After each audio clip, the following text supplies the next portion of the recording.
నమస్కారం అప్టెక్ జాబ్స్ కి స్వాగతం నేను వివేక్ ఇవాళ కరెంట్ అఫైర్స్ లో భాగంగా మనం చర్చించుకోబోయే కరెంట్ అఫైర్స్ అంశాలు తెలంగాణ రౌండ్ అప్ ఆబ్వియస్లీ పరీక్ష తెలంగాణ రాష్ట్రానికి సంబంధించింది కాబట్టి తెలంగాణ రాష్ట్రానికి సంబంధించిన అంశాలు ఎన్ని ఎక్కువైనా అడగొచ్చు అది వాళ్ళ ఇష్టం so considering all of that considering the magnitude that it has గత గడిచిన సంవత్సరాల కాలంలో ఏవైతే ముఖ్యమైన అంశాలు చోటు చేసుకున్నాయో వాటికి సంబంధించిన ఒక రౌండ్ అప్ మనం ఇవాళ వేసేద్దాం సో ఇక్కడ మనం జాగ్రత్తగా గమనిస్తే ఇవాళ మనం ఏదైతే రౌండప్ చేస్తున్నాం mostly it will be regarding elections and appointments so ఇవాళ మనం తెలంగాణ రౌండప్ ఏదైతే చేపడుతూ ఉన్నామో గత గడిచిన సంవత్సరాల కాలంలో ఏవైతే ముఖ్యమైన అంశాలు చోటేసుకున్నాయో అందులో ఒకటి తెలంగాణ రాష్ట్రానికి సంబంధించిన శాసనసభ ఎన్నికలు అండ్ రెండవది తెలంగాణ రాష్ట్రానికి సంబంధించిన ముఖ్యమైన స్థానాల యొక్క నియామకాలు అపాయింట్మెంట్స్ సో ముందుగా మనం జాగ్రత్తగా గమనిస్తే తెలంగాణ కేంద్రంగా 2023 సంవత్సరం నవంబర్ 30న రాష్ట్ర శాసనసభ ఎన్నికలు నిర్వహించబడ్డాయి సో తెలంగాణ స్టేట్ ఎలక్షన్స్ 2023లో జరిగింది సో అది ఏ రోజున జరిగిందని కూడా అడిగే అవకాశం ఉంది సో 2023 సంవత్సరం November 30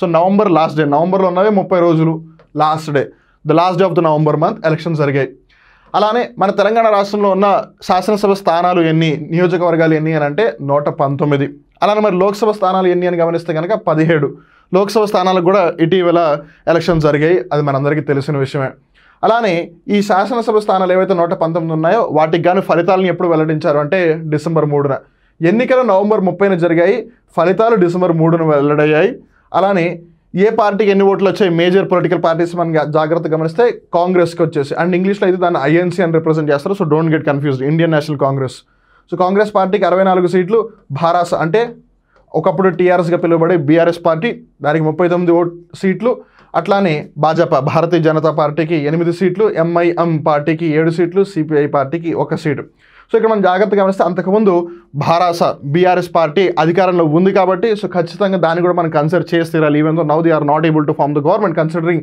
they haven't received the majority so ఇక్కడ జాగ్రత్తగా గమనిస్తే 190 సో 120 ఒకవేళ అనుకుంటే కనుక 60 ఈజ్ ద మెజారిటీ సో 119 అంటే 59 వస్తే మెజారిటీ చాలు and they were able to get that అలానే తెలంగాణ రాష్ట్రానికి సంబంధించి 2023 సంవత్సరంలో జరిగిన శాసనసభ ఎన్నికల్లో అత్యధిక మెజారిటీ ఎవరికి లభించిందని జాగ్రత్తగా గమనిస్తే కుత్బుల్లాపూర్ నియోజకవర్గానికి చెందిన భారత అభ్యర్థి కేపీ వివేకానంద గారికి 85,576 ఓట్ల మెజారిటీ వచ్చిందనమాట ఇది 2023 ఎన్నికల్లోనే అత్యధిక మెజారిటీ సో 85,576 కేపీ వివేకానంద గారు కుత్బుల్లాపూర్ నియోజకవర్గం కుత్బుల్లాపూర్ వచ్చేసి మన హైదరాబాద్ పరంగా బాచుపల్లి ఏదైతే ప్రగతి నగరు సూరారం ఆ ఏరియా ఉందో ఆ ఏరియా కిందకు వస్తుంది అనమాట అది అలానే మరి ఇక్కడ మనం జాగ్రత్తగా గమనించినట్టయితే మొన్నటి వరకు కూడా మన తెలంగాణ రాష్ట్ర గవర్నర్గా తమిళిసై సౌందరరాజన్ గారు ఉన్నారు అయితే ఇప్పుడు ఆవిడ స్థానంలో రాధాకృష్ణన్ గారు ఉన్నారు సో 2024 మార్చి 20న జార్ఖండ్ యొక్క ప్రస్తుత గవర్నర్ అయిన రాధాకృష్ణన్ గారు తెలంగాణ గవర్నర్గా అదనపు బాధ్యతలు స్వీకరించారు సో ఇక్కడ మనం జాగ్రత్తగా గమనిస్తే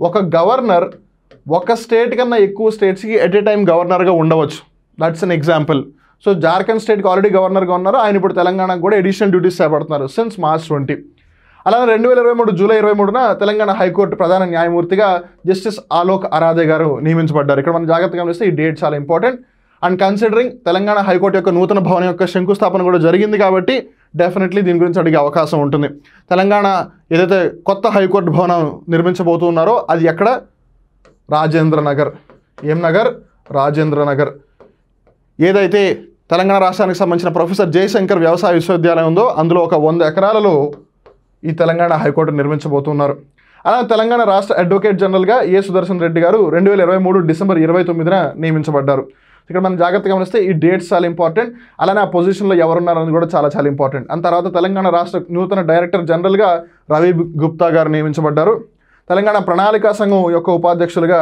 డాక్టర్ చిన్నారెడ్డి గారు 2024 ఫిబ్రవరి 29న బాధ్యతలు స్వీకరించారు సో ఇక్కడ మనం జాగ్రత్తగా గమనిస్తే ఇక్కడ గవర్నర్ గురించి ప్రస్తావన ఉంది ఇక్కడ తెలంగాణ హైకోర్టు యొక్క చీఫ్ జస్టిస్ గురించి ప్రస్తావన ఉంది ఇక్కడ వచ్చేసి తెలంగాణ స్టేట్ యొక్క అడ్వకేట్ జనరల్ అండ్ ఇక్కడ తెలంగాణ స్టేట్ యొక్క డైరెక్టర్ జనరల్ అండ్ దెన్ ఇక్కడ తెలంగాణ ప్రణాళికా సంఘం యొక్క ఉపాధ్యక్షులు సో జాగ్రత్తగా గుర్తుపెట్టుకున్న పేర్లన్నీ కూడా రాధాకృష్ణన్ ఆలోక్ ఆరాధే గారు ఏ సుదర్శన్ రెడ్డి రవి గుప్తా గారు డాక్టర్ చిన్నారెడ్డి గారు అలానే మనం మరికొన్ని ముఖ్య అంశాలు గమనిస్తే కనుక 2024 సంవత్సరంలో ఫిబ్రవరి 4న ప్రముఖ కవి అందే ఎల్లయ్య గారు ఆయన యొక్క కలం పేరు అందశ్రీ ఆయన రాసిన జయ జయ హే తెలంగాణ గీతం ఏదైతే ఉందో అది తెలంగాణ రాష్ట్ర యొక్క అధికార గీతంగా ఎంపిక చేస్తూ రాష్ట్ర మంత్రిమండలి నిర్ణయం తీసుకుంది. సో ఏ తేదీన తీసుకున్నారని అడగవచ్చు, కలం పేరేంటి అని అడగవచ్చు, అందశ్రీ, ఆయన పేరేంటి అందే ఎల్లయ్య గారు, ఆయన పేరు అడగచ్చు, గేయం లేదు గీతం ఏంటి అని కూడా అడగవచ్చు.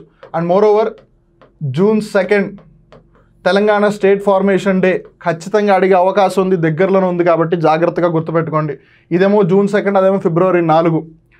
ఈ గేయాన్ని మొదటగా పాడిన సినీ గాయకుడు వి రామకృష్ణ గారు. దీనికి సంగీతం కూర్చుంది మెదక్ జిల్లాకి చెందిన రామాచారి గారు.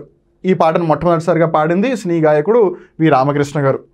2024 February 18 రాష్ట్ర ఫైనాన్స్ కమిషన్ అంటే రాష్ట్ర ఆర్థిక సంఘం, state finance commission, constitution body, article 280 చైర్మన్గా సిరిసిల్ల రాజయ్య గారు బాధ్యతలు స్వీకరించారు. అలానే ఇతర సభ్యులుగా సంకేపల్లి సుధీర్ రెడ్డి గారు, రమేష్ ముదిరాజ్ గారు, అలానే నెహ్రూ నాయకులు నియమింపబడ్డారు.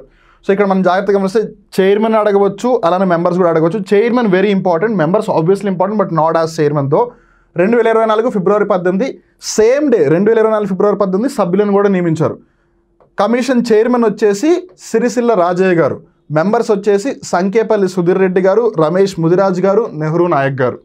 అలానే రాష్ట్ర హైకోర్టు పబ్లిక్ ప్రాసిక్యూటర్గా పి నాగేశ్వరరావు గారు నియమితులయ్యారు. ఇక్కడ మనం జాగ్రత్తగా గమనిస్తే పబ్లిక్ ప్రాసిక్యూటర్ని ఇన్ షార్ట్ పీపీ అంటూ ఉంటారు. మీరు సినిమాలో కనుక చూస్తే పీపీ గారు వచ్చారా, ఏమండి పీపీ గారు అని ఇలా అంటూ ఉంటారు అనమాట. సో బేసిక్గా పబ్లిక్ ప్రాసిక్యూటర్ అంటే ప్రభుత్వం తర్వాత బేసిక్గా పబ్లిక్ ప్రాసిక్యూటర్ అంటే ప్రభుత్వం తరపున వాదించే వ్యక్తి అని అర్థం అనమాట. సో మన తెలంగాణ రాష్ట్ర హైకోర్టుకి సంబంధించి పీపీగా ఎవరు అపాయింట్ అయ్యారు పబ్లిక్ ప్రాసిక్యూటర్గా అంటే పి నాగేశ్వరరావు గారు. అలానే టీసాట్ సీఈఓగా, chief executive officer, TSAT Vidya, TSAT Nipuna చూసే ఉంటారు మీరు టీవీలో అప్పుడప్పుడు. సో ఆ టీసాట్ సంస్థ ఏదైతుందో దానికి సంబంధించి సీఈఓగా వేణుగోపాల రెడ్డి గారు అపాయింట్ అవ్వడం జరిగింది. అలానే 2023 December 13 తెలంగాణ రాష్ట్ర శాసనసభ ఏదైతే ఉందో తెలంగాణ స్టేట్ లెజిస్లేటివ్ అసెంబ్లీ, దాని యొక్క స్పీకర్గా వికారాబాద్ ఎమ్మెల్యే గడ్డం ప్రసాద్ కుమార్ గారు ఏకగ్రీవంగా ఎన్నికయ్యారు. సో ఇక్కడ మనం జాగ్రత్తగా గమనిస్తే ఎవరు అని అడిగితే ఎమ్మెల్యే గడ్డం ప్రసాద్ గారు. ఆయన ఏ నియోజకవర్గానికి సంబంధించిన వాళ్ళంటే వికారాబాద్ నియోజకవర్గం. ఏ రోజున ఎన్నికయ్యారు, ఏ రోజున ఏకగ్రీవంగా ఎన్నికయ్యారు అని అంటే 2023 December 13.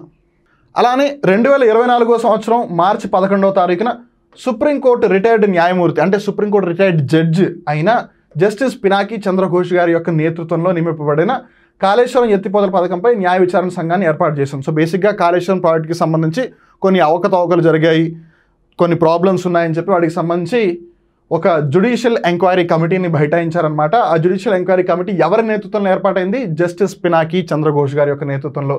ఎప్పుడు ఏర్పాటు చేశారు? March 11. యాదాద్రి భద్రాద్రి విద్యుత్ కేంద్రాల యొక్క నిర్మాణం, అలానే ఛత్తీస్గఢ్ నుంచి విద్యుత్ కొనుగోలు ఒప్పందం వంటి అంశాలపై ఇక్కడ మనం జాగ్రత్తగా గమనిస్తే తెలంగాణ రాష్ట్రంలో ఎలక్ట్రిసిటీ సప్లైకి సంబంధించి వివిధ రాష్ట్రాల నుంచి కొనుగోలు చేయడం కూడా జరిగింది. అందులో భాగంగా ఛత్తీస్గఢ్ రాష్ట్రంతో ఏదైతే ఎలక్ట్రిసిటీకి సంబంధించిన బయింగ్ అగ్రిమెంట్ ఉందో దానికి సంబంధించి అవకతవకలు జరిగానే ఉద్దేశంతో, అలానే యాదాద్రి భద్రాద్రి విద్యుత్ కేంద్రాల నిర్మాణంలో కూడా ఏదో ప్రాబ్లం ఉందనే ఉద్దేశంతో దానికి కూడా ఒక న్యాయ విచారణ కమిటీని ఏర్పాటు చేశారు జస్టిస్ ఎల్ నరసింహారెడ్డి గారి యొక్క నేతృత్వంలో.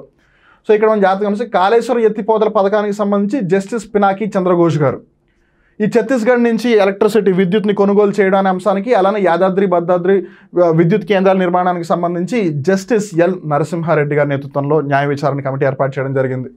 అలానే కాళేశ్వరం ఎత్తిపోతల పథకంలో భాగంగా నిర్మించిన మేడిగడ్డ బ్యారేజ్ కుంగిపోవడం, అలానే అన్నారం సుందిల్ల బ్యారేజ్లో అవకతవకలు జరిగాయన్న అంశాలకి సంబంధించి అధ్యయనం చేయడం కోసం, సో వాటికి సంబంధించి అనే అంశాలను స్టడీ చేయడం కోసం వాటికి సంబంధించిన రికమెండేషన్స్కి సంబంధించి national dam safety authority Chandrashekhar Iyer గారి యొక్క నేతృత్వంలో ఆయన చైర్మన్గా 5 మెంబర్ ఎక్స్పర్ట్ కమిటీని ఎస్టాబ్లిష్ చేసింది. అందులో సభ్యులు UC Vidyarthi, R Patil, Shivakumar Sharma, Rahul Kumar Singh. So 5 members కదా, మరి ఇక్కడ 4 ఉన్నారు. 5th member chairman Chandrashekhar Iyer, UC Vidyarthi, R Patil, Shivakumar Sharma, Rahul Kumar Singh, 5 అన్నమాట. సో ఇక్కడతో తెలంగాణ రాష్ట్రానికి సంబంధించి ఏదైతే మనం రౌండప్ చూసామో, తెలంగాణ రాష్ట్రానికి సంబంధించి గత గడిచిన సంవత్సరాల కాలంలో ఒకటి శాసనసభలకు సంబంధించి ఏవైతే ఎన్నికలు జరిగాయో November 30 దానికి సంబంధించిన ముఖ్య అంశాలు చూసాము. అలానే ఏవైతే ముఖ్యమైన నియామకాలు జరిగాయో వాటి గురించి చూసాము. ఇలానే మనం టీఎస్పీఎస్సీ గ్రూప్ 1 ప్రిలిమ్స్ అందరికీ కూడా కంటిన్యూ చేస్తూ ఉన్నాము. I hope you have learn something new. If you already know, I hope you have revise those things. Well, మీ అందరికీ ఆల్ ది బెస్ట్ చెప్తూ మరొకసారి అందరికీ గుర్తు చేస్తున్నాను, టీఎస్పీఎస్సీ గ్రూప్ 1 ప్రిలిమ్స్కి సంబంధించి మీరు ఒకవేళ సెక్షన్ వైజ్ టెస్ట్ సిరీస్ని అటెంప్ట్ చేయాలి, దాంతోపాటు వీడియో ఎక్స్ప్లెనేషన్ కూడా మీరు ఒకవేళ పొందాలి అనాలిసిస్కి సంబంధించారంటే కనుక వెంటనే అప్టేక్ జాబ్స్లో ఆ కోర్సుని పర్చేస్ చేయవచ్చు. అలానే టీఎస్పీఎస్సీ గ్రూప్ 1 ప్రిలిమ్స్కి సంబంధించిన quick revision course uptake jobs plus యాప్లో అవైలబుల్గా ఉంది. ఈ కోర్సెస్కి సంబంధించి మీకు ఏ విధమైన డీటెయిల్స్ కావాలి అన్నా ఏమైనా డౌట్స్ ఉన్నా సరే మీరు హ్యాపీగా ఇక్కడ స్క్రీన్ మీద కనిపిస్తున్న నెంబర్ 9133449696 అవుతుందో దానికి కాల్ చేసి మీ డౌట్స్ అన్నింటి క్లారిఫై చేసుకోవచ్చు. అలానే సమయం చాలా తక్కువ ఉంది మిత్రమా, ఇలాంటి సమయంలో మీరు ఎంత ప్రాపర్గా ఉంటే అంత మంచిది. లేనిపోని ప్రయాణాలు పెట్టుకోకండి, అన్నెసరీగా బయట ఫుడ్ తిని ఆరోగ్యాన్ని పాడు చేసుకోకండి. మీ దగ్గర సమయం చాలా తక్కువగా ఉంది. This is the most crucial time. ఎవరైతే గడిచిన 2-3 సంవత్సరాల నుంచి కష్టపడి చదువుతూ ఉన్నారో, considering that the exam has been postponed, considering there was some activities which led to the delay of the examination and you know what happened in between as well. So considering all of that గత 2-3 సంవత్సరాల నుంచి కష్టపడి ఇక్కడ దాకా వచ్చారు. మళ్ళీ ఇలాంటి అవకాశం ఎప్పుడు వస్తుందో కూడా తెలియదు. సో అందుకని ఈ వచ్చిన అవకాశం మీరు సద్వినియోగం చేసుకోవాలంటే you have to be very very careful in all ways possible. So make sure you are going in the very right way.